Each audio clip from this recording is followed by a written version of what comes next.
Good morning. Welcome to the Unitarian Universalist Church of Utica. I'm Jeff Chard. If you are joining us for the first time, we do this most every Sunday morning. You'll find a link in the chat to let us know more about you. I hope you'll find us eager to connect during and after any service. This is a church where all are welcome, all faith traditions, all gender identities, doubts, convictions, sorrows, joys. Every part of your whole self is welcome here. Our congregation acknowledges that UU Utica is situated on the ancestral lands of the Oneida Nation, a founding member of the Haudenosaunee or Iroquois Confederacy. Haudenosaunee means people who build a house. On this land, in this church, we are people who build a faith community. Let us open our hearts and minds to the experience of community and the wisdom of love as we listen to our opening hymn, Fire of Commitment.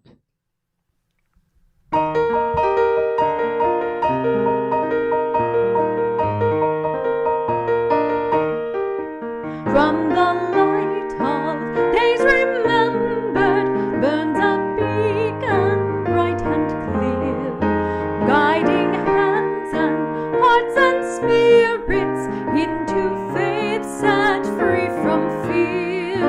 When the fire of commitment sets our mind and soul ablaze, when our hunger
From the dreams of youthful vision comes a new prophetic voice, which demands a deeper justice built by her courageous choice.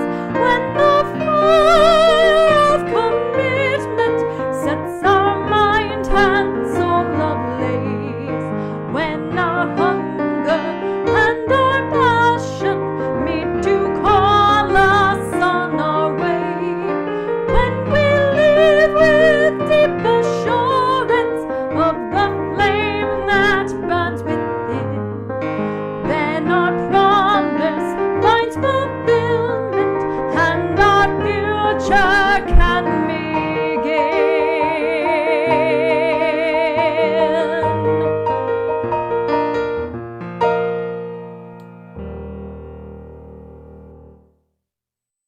Our chalice lighting this morning is from James Villa Blake. Love is the spirit of this church, and service is its law. This is our great covenant, to dwell together in peace, to seek the truth in love, and to help one another.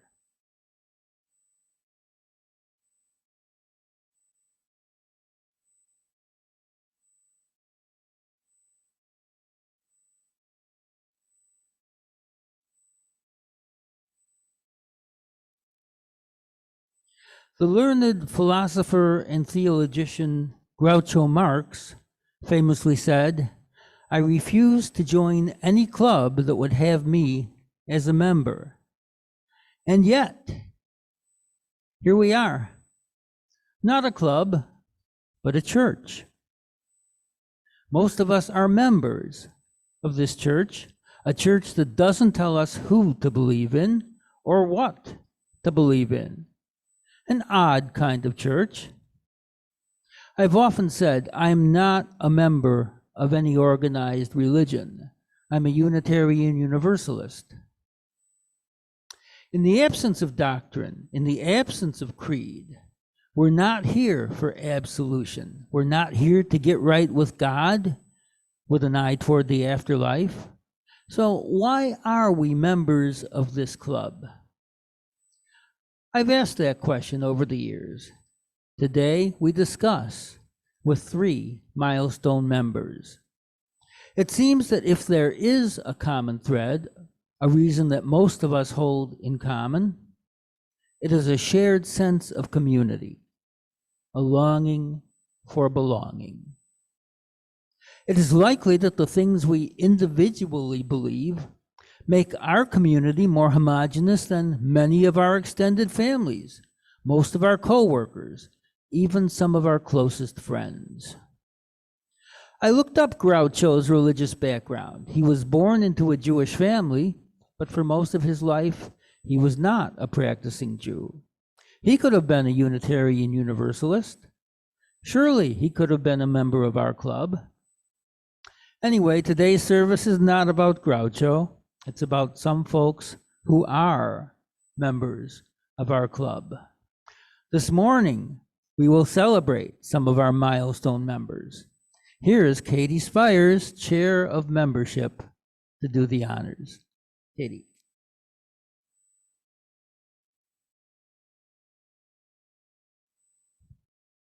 Good morning, and thank you, Jeff, for that lovely introduction. As most everybody knows, I'm Katie Spires, and I'm the chair of the membership committee. And I want to thank you for joining us this morning, whether in person or on Zoom, to honor our members who are celebrating milestones in their membership here at UU Utica. First, I'd like to honor our one-year members. We have Alex Jackson, who is right here with us, helping out with tech. Thank you, Alex. And Dana Livadotti. Thank you, Dan. Next, I'd like to honor our 10-year members. Melissa Barlett, also joining us here at church this morning. Serena Butcher, Ken Drake, and Sam Westmoreland. Thank you all. And we have one 50-year member this year to honor, Elaine Griswold. Elaine, thank you for sticking with us for so long, and we hope that you have many more happy years with us. Thank you. Melissa, we are honoring our legacy members today. And it turns out that this is your 10th year as a member of UU Utica. What was it that brought you to this church? So I was a floating Unitarian for a number of years. So I found Unitarian Universalism in college, which actually was in Meadville, Pennsylvania. So if you're going to find UUs, finding it in the original home of the Meadville Lombard Theological School is actually kind of cool. So I went when I was in college, and then when I went to grad school, I fell down the slippery slope of UU and joined like 17 different committees and went to Vespers every week. And so from there, I just kept finding UU churches everywhere I went. So when I came here, it was pretty clear that I was going to go to at least one of them, and I was aiming for Utica. So I think I probably went to a service within the first like 2 weeks of moving in, and probably attempted to join the choir immediately after that, because that's kind of my thing. So, and I've been coming ever since. I don't remember when I actually signed the membership book. Usually I give myself a couple of months, but so it probably must have been pretty close to this time about 10 years ago, because I've been in Utica now for 10 and a half years. Yeah, that would be 10 years. That's what we've got in the membership ledgers anyway. Do you have any early recollections of the church? First impressions, maybe? I don't know if I have too many early recollections. I always kind of like UU people, and it always feels like a place to be for me. So I've never had a major issue. It tends to be you walk in, you go, oh yeah, I know UU stuff. Although I do remember that you all found out I had done a significant amount of UU stuff in other places, and immediately started kind of being like, oh, you might know something. What do you think of this? And would you like to join this? And I don't remember how quickly you got me on the board, but it was very fast. You have a strong recollection of any particular thing during the past decade? Oh, I've got a couple of those. I know one of the things that I thought was really cool that we did was when we brought that whole Tibetan Buddhist like thing into the sanctuary, and had the monks and had all of these like dead Buddhist ashes hanging out with us, and people came, and we did a lot of really neat stuff around having that. And I think that was the kind of experience you don't get a lot of in different places. So that's one of the things I thought was really great. I think one of my other favorite things that we've done over the years, although it's been cut a little bit off with the pandemic the last few years, is our peace caroling that Deb Hagenbook started that one time. And I think the very first time it was like, let's sing carols on the steps of Munson Williams. And somewhere along the line it was, Melissa, you can sing real loud. You want to come lead us? And it was very, very informal the first time. And then we got better, and I built a songbook, and we did a lot more stuff with it. But I've always enjoyed doing that. And I kind of hope that when we come around this year, we finally get to pull it back together. Okay. Where do you see in-person church going? Is there ever going to be, are we ever going to be back to where we were? You're a scientist, so that's the reason I'm asking. I do think we're going to get back to where we were. I think that, you know, we're definitely going to, people want to be with other people, and we're already starting to get to the point where people's risk levels have gone down enough that they're much more willing under pretty much every circumstance. And I think people are sort of like really hungering to get back where other humans are. So I think that a lot of people will come. But I think we're probably going to keep a lot of what we've learned through this pandemic, like having the ability to put our services in multiple places so that those who are impaired for other reasons can also join us, and not just in spirit. And so I think that's going to be great. I don't know how quickly all of this will come around. I'm honestly kind of hoping pretty fast at the rate everything is moving now, but you never know. Microbiology is always a little up in the air. Aside from that, do you have a particular hope or goal for UU Utica going forward? I think we've taken some really great steps towards doing more social justice and racial justice work, like directly with our community. And I really like to see us continuing to take steps on that, working with the local Utica community members and leaders and finding ways that we can be helpful and not just like, oh, we would like more members, but that we want our community to thrive. Not necessarily that we're looking for people, but we're looking to make connections with even other church groups and things like that to learn more and to have a like more vibrant overall community. And so instead of just being the little brown church that people occasionally are like, oh yeah, we remember you, it's like, oh yeah, you're the folks who, and we can actually make that connection. Okay. Dr. Melissa Bartlett, we appreciate your service over the last 10 years and your fellowship. And we congratulate you and all of us for you being a member for the past decade. Thanks, Melissa. Thanks, Jeff. It's been fabulous, and I plan to keep it going.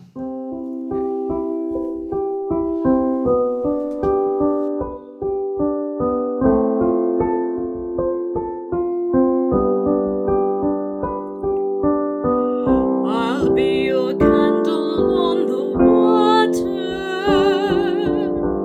My love for you will always burn. I know you're lost and drifting, but the clouds are lifting.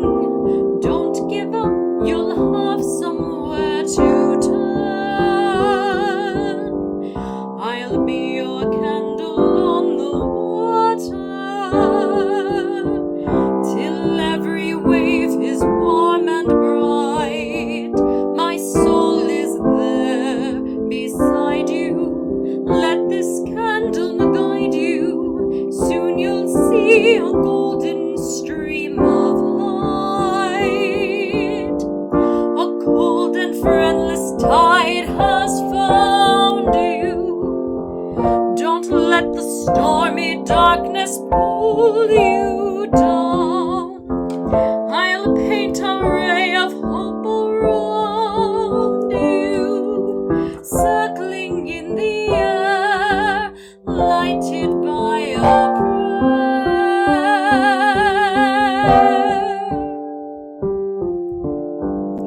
I'll be your candle on the water. This flame inside of me will grow. Keep holding on, you'll make it.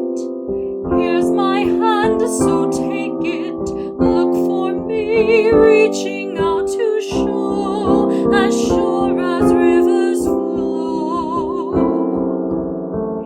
I'll never let you go.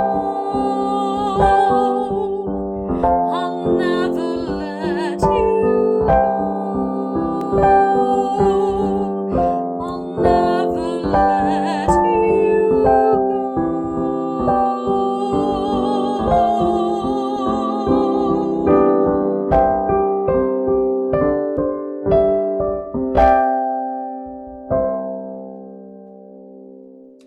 We are recognizing some of our milestone members this morning.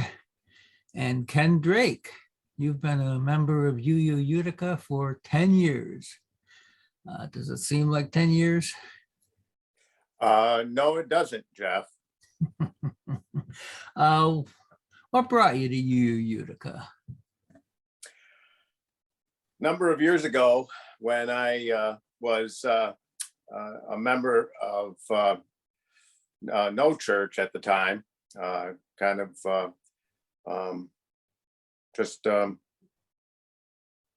not affiliated with any religious organization at all. My wife and I would have frequent discussions, and I would bring up my interest in Unitarian Universalism, which I had either read something about or seen something in the newspaper, perhaps an article about it. And she got tired of hearing me say that I was going to check it out. She said, well, why don't you go find a church? And I just happened to read about the church in Utica, and I decided one Sunday morning to take the plunge. And what do you have a passion in a particular area? I would say that as far as a passion in any kind of a religious significance would be the fact that I just believe in humanism to the point where I believe that humans have the power to solve their own problems, and they aren't doing a very good job of it. Okay. Do you have one strong positive memory of the church that you can describe to us? I think the first day that I walked through the doors was the most significant moment for me. I came into the church when Reverend Lucy was the minister, and despite what others may think, I had almost an instant attraction to her. I found her very interesting, and not only that, but as soon as I entered the building, she was there to greet individuals that morning, and I happened to be one of the lucky ones, the newcomers, and that was a good moment for me. But yeah, you may not remember. I think you were one of the first 5 people I met at the church, and your daughter Stephanie. Is the 2 of you were amazing. You know, we talk about being a welcoming congregation. If you hadn't been a welcoming congregation the day I entered the building, I would not be with you today. Oh, well, that's great to hear. And you're pretty heavily involved in social justice right now. What kinds of initiatives? Currently, I'm most involved in trying to solve some problems in the educational realm. There's our public school system are highly segregated. When we talk about systemic racism, the public schools are a reflection of the larger society. Students in some school districts across New York State and across America just do not have the same opportunities as other children because of funding issues, demographics, economic opportunities. Just the wealth of a community determines the kinds of schools that you're going to find in that region. So that's combined with my work at UU Utica. I'm involved with the Retiree Council of New York State United Teachers.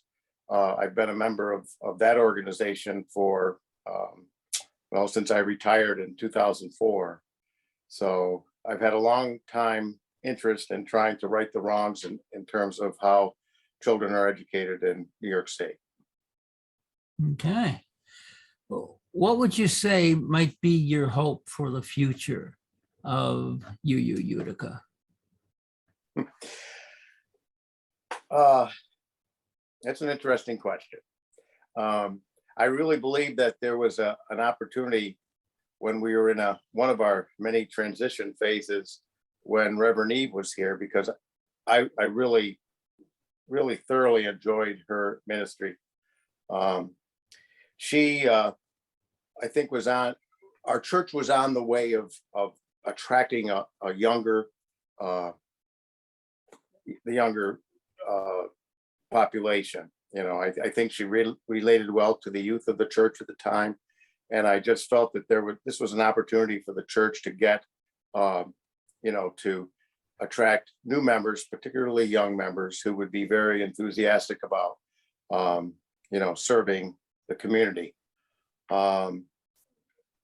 With the absence of that right now, we have an older group of people that seem to be passionately involved in social justice and trying to keep, that flame alive in older individuals. Not that it can't happen. It's just, something that I'm concerned about, Yeah, so I think it's just a matter of, we need to attract individuals. And coincidentally, there was a recent article in the New York Times that talked about the fact that in the Washington Post, that addressed the issue of non-affiliated members of society, people, the nuns, they call them, or there's so many people in this world that may perhaps be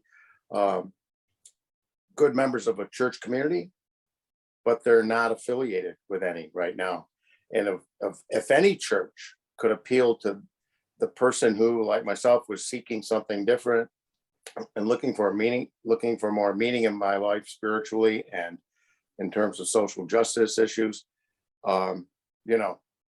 this is a golden opportunity for us to advertise the existence of the UU Church of Utica and to welcome as many people through the doors as we possibly can. That's the nuns, NONES, not NUNS, right? That's very correct, Jeffrey. Thank you. Well, you hit the ground running here. You've been a board member, board president. You're the chair of the Social Justice Initiative right now. And we all thank you and honor your 10 years and appreciate your contributions, Ken. Well, I'm very glad to be a part of this interview today, and thank you very much, Jeff, for the opportunity. Community means strength. The words of Starhawk from Dreaming in the Dark. We are all longing to go home to some place we have never been, a place half remembered and half envisioned, we can only catch glimpses of from time to time. Community. Somewhere there are people to whom we can speak with passion without having our words catch in our throats. Somewhere a circle of hands will open to receive us. Eyes will light up as we enter. Voices will celebrate with us whenever we come into our own power. Community means strength that joins our strength to do the work that needs to be done. Arms to hold us when we falter. A circle of healing, a circle of friends. Somewhere where we can be free. Membership Chair Katie Spires will now recognize our 50-year plus legacy members.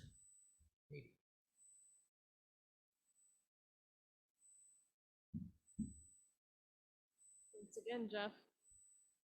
So now we will honor those members who have been with us for 50 years and more than 50 years. So first on the list we have Randy Becker, who many of you know. Then there's Nancy Bender, Sally Carmen, Fred Carncross, Howie Schaefer, Jane Human, who has been the member for the longest of any of us and is one of our oldest members, and Beryl Smith. Thank you all for making us a part of your life and staying with us for so long. We honor one more member. It only happens twice a century. And it is Elaine Griswold, who has been a UU Utica member for 50 years. Elaine, we're talking to you especially today because you've been a member of UU Utica for the past 50 years. 1972 was the year that you became a member. Does it seem like 50 years? No, it doesn't seem that long. And yet, when I think of all the people, then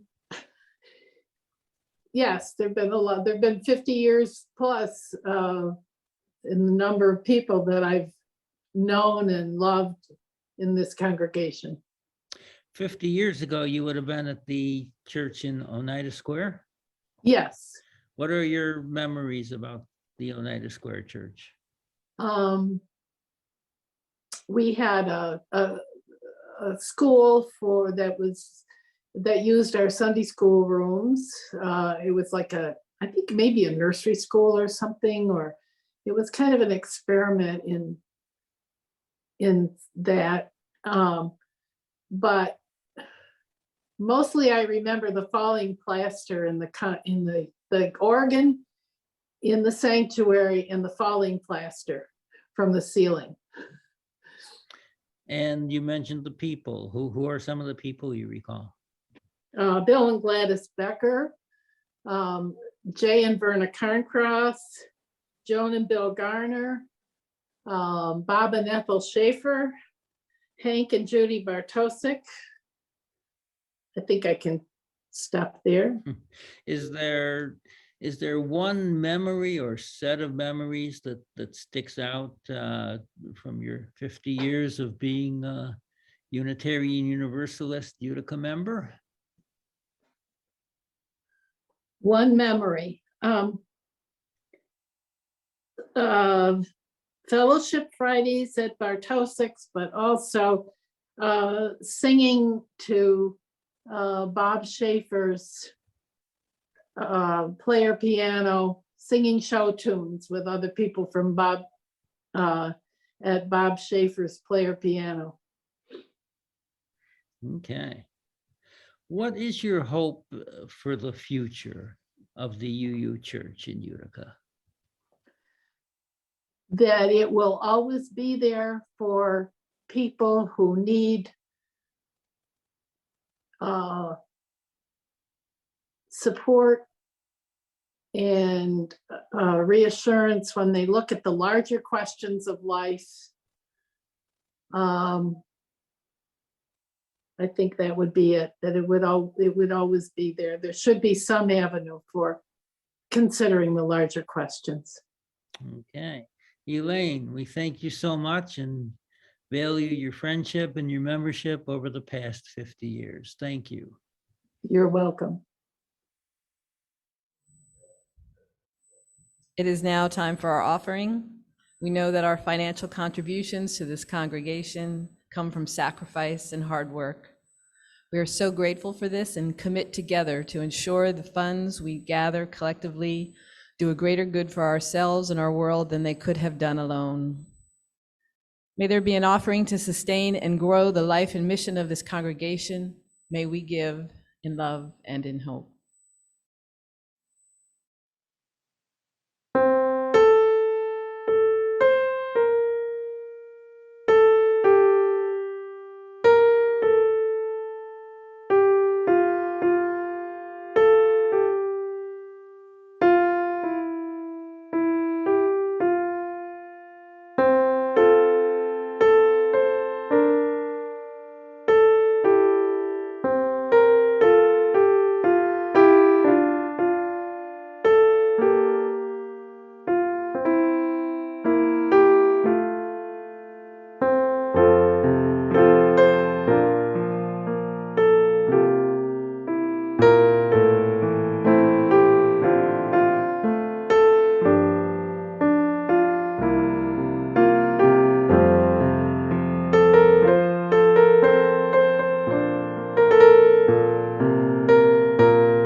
benediction is by J. E. Abernathy Jr. Love is our greatest purpose. We affirm that love is our greatest purpose. Accepting one another is the truest form of faithful living. The search for truth is our constant star. We pledge our hearts, minds, and hands to challenge injustice with courage, to find hope in times of fear, and to live out our Unitarian Universalist values every day as a beloved community.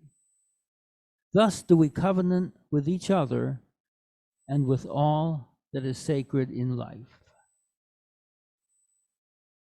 Now we will extinguish our chalice. Please join in with the words on the screen.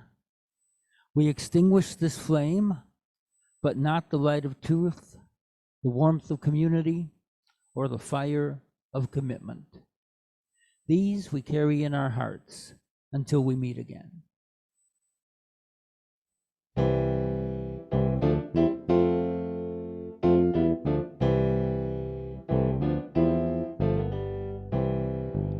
Sometimes in our lives we all have pain, we all have sorrow, but if we are wise, we know that there's always tomorrow. Lean on me when you're not strong, I'll be your friend, I'll help you carry on, for it won't be long till I'm gonna need somebody to lean on. Please swallow your pride if I have things you need to borrow, for no one can fill those of your needs that you don't let show. So just call on me, brother, when you need a hand. We all need somebody to lean on.